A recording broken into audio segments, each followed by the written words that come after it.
तुम कभी माँ नहीं बन सकती। वही तो सुधांशु, बहुत बुरी किस्मत है हमारी।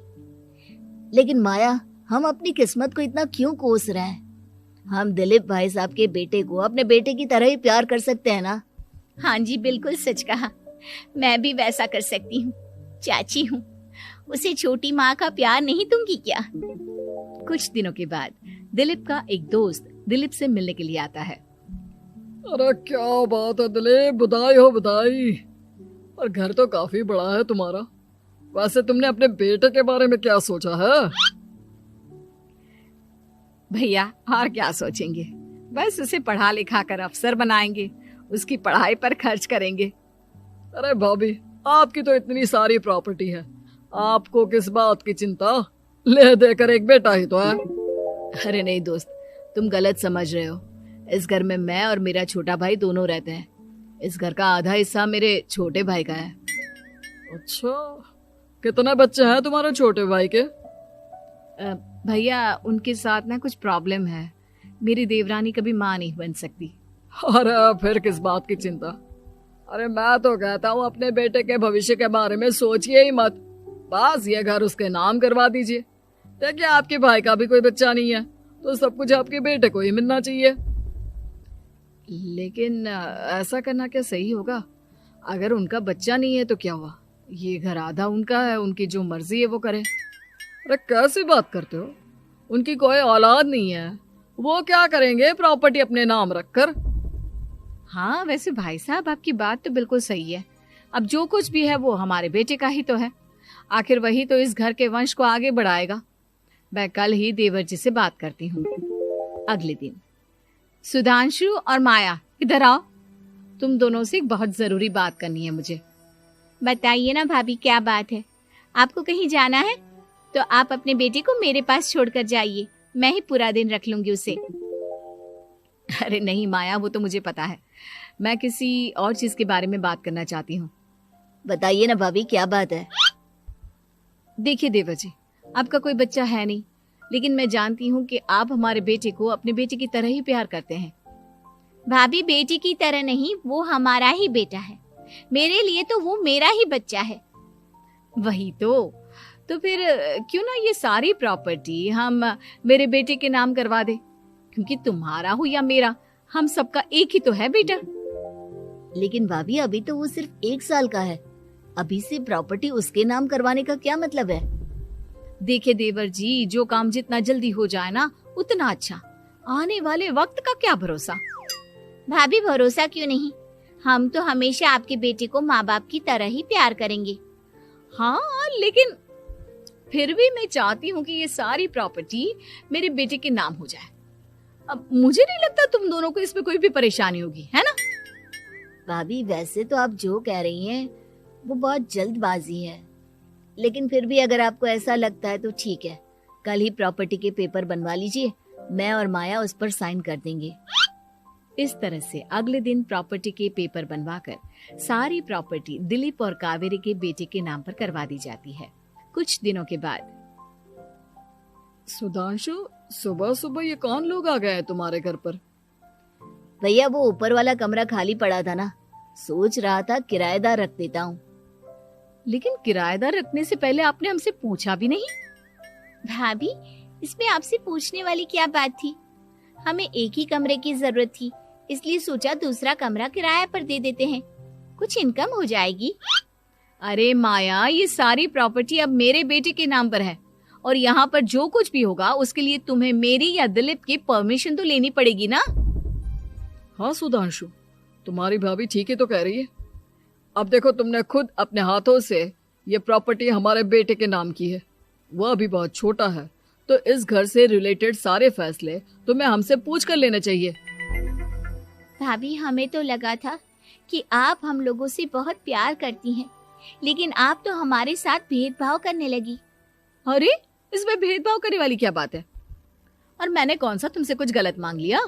अरे ले देकर मेरा बेटा इकलौता इस पूरे वंश का वारिस है, सब कुछ उसके नाम है। तुम्हें इस बात से जलन क्यों हो रही है? भाभी, माया को जलन नहीं हो रही, वो तो बस ऐसे ही कह रही थी। सब जानती हूँ मैं, इसकी खुद की तो कोई औलाद पैदा नहीं हुई, बस इसीलिए जब देखो तब मेरे बेटे पर बुरी नजर डालती रहती है। देखो माया, कावेरी तुमसे बड़ी है, वो जैसा कहती है वैसा करो। और वैसे भी इस घर पर अब तुम लोगों का कोई अधिकार नहीं है। वो तो हम लोगों की भलाई समझो जो तुम्हें अभी तक यहाँ रहने दिया है। भैया, आप इतने कैसे बदल गए? इस प्रॉपर्टी ने आपके दिल से हमारे लिए प्यार पूरी तरह खत्म कर दिया है क्या? इसी तरह वक्त बीतता जाता है और देखते देखते दिलीप और कावेरी का बेटा प्रणव 25 साल का हो जाता है और उसकी नौकरी लग जाती है। पापा, आज मेरा अपॉइंटमेंट लेटर आ गया है। मैंने सिंगापुर में जॉब ज्वाइन कर ली है। लेकिन प्रणव, विदेश में नौकरी करने जाने से पहले तुम्हें कम से कम अपने मम्मी पापा से एक बार पूछना चाहिए था ना। इसमें पूछने वाली क्या बात है माँ? मैं सिंगापुर जाकर जॉब करना चाहता हूँ तो करना चाहता हूँ। देखो प्रणव, हमने तुम्हारे लिए इतनी सारी प्रॉपर्टी यहाँ पर रखी हुई है, उन सब का क्या होगा? यहाँ रहो, बिजनेस करो। सॉरी पापा, मैं यहाँ रहकर कोई बिजनेस नहीं करने वाला। और ये जितनी भी प्रॉपर्टी आपने मेरे लिए संभाल कर रखी है ना, ऐसे ही किसी को दान में दे दीजिए, क्योंकि मैं सिंगापुर से वापस इंडिया आकर कभी नहीं रहने वाला। दिमाग खराब हो गया है तेरा? जानता नहीं, तेरी वजह से हमने तेरे चाचा चाची से लड़ाई करके पूरा घर तेरे नाम करवा दिया था। हाँ, तो ऐसा करने से पहले आपको सोचना चाहिए था ना। और मम्मा, मैं तो वैसे भी उस वक्त 1 साल का था। मेरा इस मैटर से कोई लेना देना नहीं है। कैसी बात कर रहा है ये लड़का? अरे तेरी वजह से अपने छोटे भाई से दुश्मनी लेकर बैठा हूं मैंने तो उसे घर से भी निकाल दिया। जानता नहीं तू, बाजू वाले घर में एक छोटा सा कमरा किराए पर लेकर रहते हैं तेरे चाचा चाची, और ये सब मैंने तेरे लिए किया। देखिए पापा, आपने जो कुछ भी किया अपने लिए किया। मैंने आपसे कब कहा था कि मुझे ये प्रॉपर्टी और घर चाहिए? और वैसे भी अपने भाई के साथ इस तरह का बिहेव करके आपने कोई अच्छा काम तो किया नहीं। तू सही कह रहा है बेटा, हमने तेरे चक्कर में अपने छोटे भाई जैसे देवर और बहन जैसी देवरानी को इस घर से निकाल दिया। बहुत बड़ी गलती हो गई मुझसे। ठीक है मॉम, तो अब आप अपनी गलती सुधारो, लेकिन मुझे तो फॉरेन जाना है, मैं वहीं जाऊंगा। अब आगे क्या करना है ये आपका डिसीजन है। और प्रणव सिंगापुर जॉब करने के लिए चला जाता है। कुछ दिनों के बाद जब दिलीप और कावेरी को अपनी गलती का एहसास होता है तो वो सुधांशु के घर पहुंचती है। सुधांशु, माया, हमें माफ कर दो, हमसे बहुत बड़ी गलती हो गई। क्या हुआ भाभी? आज इतने सालों के बाद अब हम गरीब लोगों के घर क्या करने आई हैं? भाभी, हमने तो खुशी खुशी अपने भतीजे को सब कुछ दे दिया। अब हमारे पास कुछ भी नहीं बचा है। भाई, मुझसे बहुत बड़ी गलती हो गई।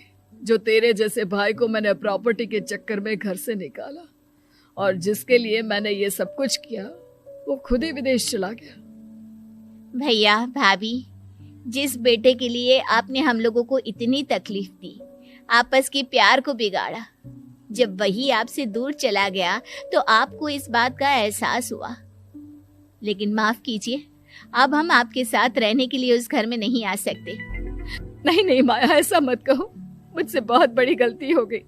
प्लीज वापस चलो, मैं वो घर फिर से तुम्हारे नाम कर देती हूँ। भाभी, मैं उस घर का क्या करूंगी? किसके लिए? मेरा कोई बच्चा नहीं। मैं तो बस जिंदगी भर आप लोगों के साथ प्यार से रहना चाहती थी। प्रणव को अपने बेटे की तरह प्यार करना चाहती थी, लेकिन आपने मुझसे वो अधिकार छीन लिया। भाभी और भैया, एक सवाल पूछना चाहता हूँ आप लोगों से।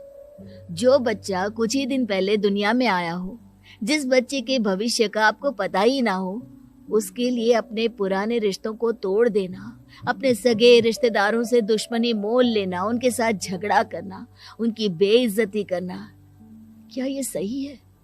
कम से कम हमें सही वक्त का इंतजार तो करना चाहिए ना। सिर्फ प्रॉपर्टी के लिए अपने सगे भाई को घर से निकाल दिया, वो भी अपने 1 साल के बेटे के लिए। क्या ये वाकई में सही था? जवाब दीजिए मेरी बात का।